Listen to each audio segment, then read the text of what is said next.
I absolutely love throwing these for summer bass. A fluke is a bass catching machine at certain points of the summer. Are you throwing your flukes on something like this?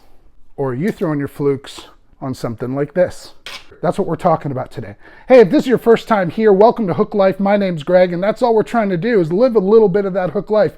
I haven't been able to do it as much as I'd like to recently. Sometimes life gets in the way.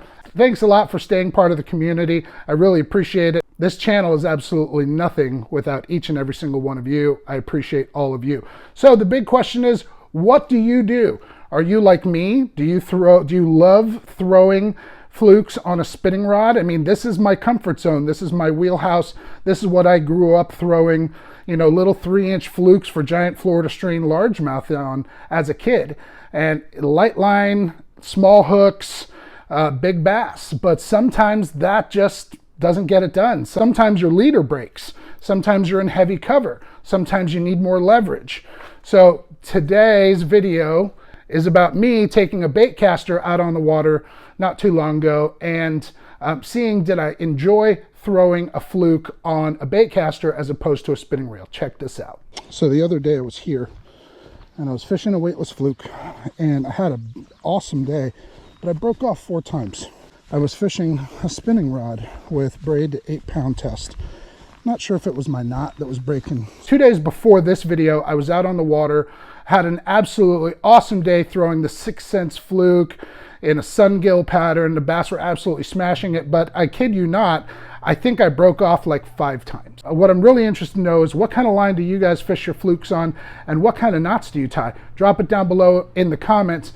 You never know, what you say may help somebody today. So I typically don't throw a fluke on a baitcaster. So I am trying out this SLX MGL and I'm fishing it on a medium heavy, but this is a medium heavy mod fast. I think a regular medium heavy would be too heavy for this. So we're going to give this a shot, see how it works. Fishing this a little bit differently than I traditionally would. I got this on a weighted Texas rig hook.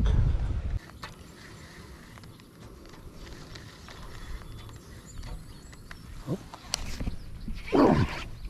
Fish on.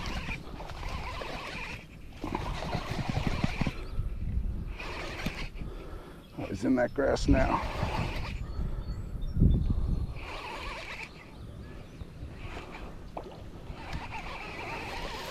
Come on, buddy.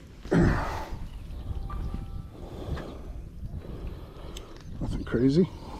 And if there are some big, hungry bass underneath that stuff, they will destroy it, or try to, like he did on that one and missed it.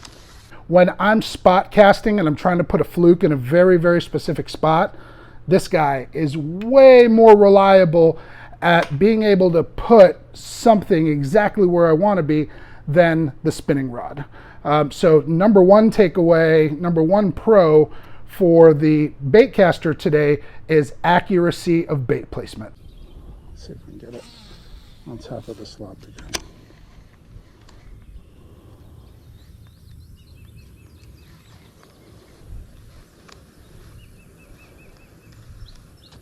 Oh, I missed it. Sometimes it may be good, sometimes it may be shit. Oh, damn. Yep, that's what I wanted to prevent.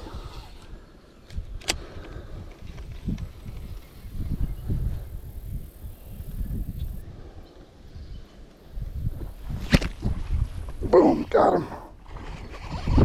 Got him. You guys see that guy shoot out from under that tree? Oh, that's a nice one. Get up here, buddy. Yeah. A lot of different ways you can fish a fluke. That's a nice one. 2 pounds, 2 1/4. Good God, it's hotter than the devil's butthole in here right now. Takeaway number 2 in favor of the baitcaster. That last fish that you saw me guys catch right then, that fish shot out from under a log, ate that bait, and then went out to open water. Had that fish turned around and went back under that log, I don't know that I would have been able to pull him out with this spinning gear. So there goes another nod to the baitcaster. Sometimes I think, oh, yep, just like that. Oh, I missed him. I finally got him. He came up with that salad, but I finally got him. Of course the GoPro dies. Why wouldn't it? Especially in the middle of filming a video. I don't know if it died or if the battery overheated, regardless. But was able to winch that fish out. Now let's talk about that fish specifically, because I was able to bomb that fluke out after about 10 attempts. So first downfall to the baitcaster is backlashes, especially when you're fishing in windy conditions. You're fishing a weightless bait, doesn't have a lot of weight on it. So it's really easy for that bait to get like a kite in the wind and get caught up. Really easy to backlash. You're not gonna run into that issue with a spinning reel, but I was finally able to put that bait way out there. That fish ate it at the very end of the cast, and fighting that fish with a bait caster I think was crucial, because it was almost like frog fishing. That fish was bulldogging down in the grass, and I had to winch and pull this fish up. You saw the salad that came up with it. I don't know that I would have been able to do that on a spinning reel with 8-pound leader, but fishing 15-pound leader or fishing 15-pound test on 30-pound braid with a bait caster, I was definitely able to. So pro to the bait caster and also a con to the bait caster. So I left the lake that day, and there was no like clear-cut winner in my head on, am I going to switch to a bait caster, or am I going to switch to a spinning reel?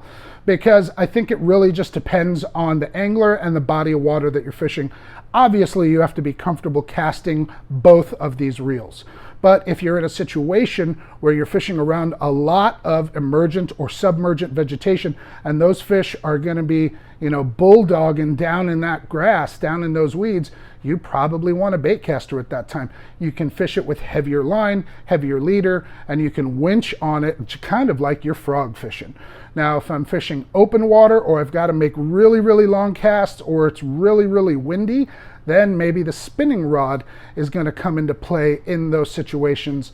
I can definitely cast it further on windier days with a bait caster. I can't put it exactly where I want to every single cast, but I really don't have to worry about backlashes either. So again, I don't think I'm going to be switching full time to a bait caster. I think I really just have to do a little bit of planning in my head before I get out on the water and go from there. Hey guys, I really appreciate you watching the video. Thank you so much. I think we're getting back into the swing of things, and I think the videos are going to be coming out a little bit more consistently. I appreciate you sticking with the channel. I appreciate your patience. I appreciate your love. Let me know down below in the comments, what is your go-to for fishing a weightless fluke, spinning, bait casting? Why do you do it, and why do you think it's the best? You guys interacting with this channel and interacting with these videos is what makes us all better anglers. I'm going to get out of here, because if I don't, I'm going to be completely drenched in a few minutes. And I will see you guys on the next one. I hope you're fishing. I hope you're catching. Stay fishy. See ya.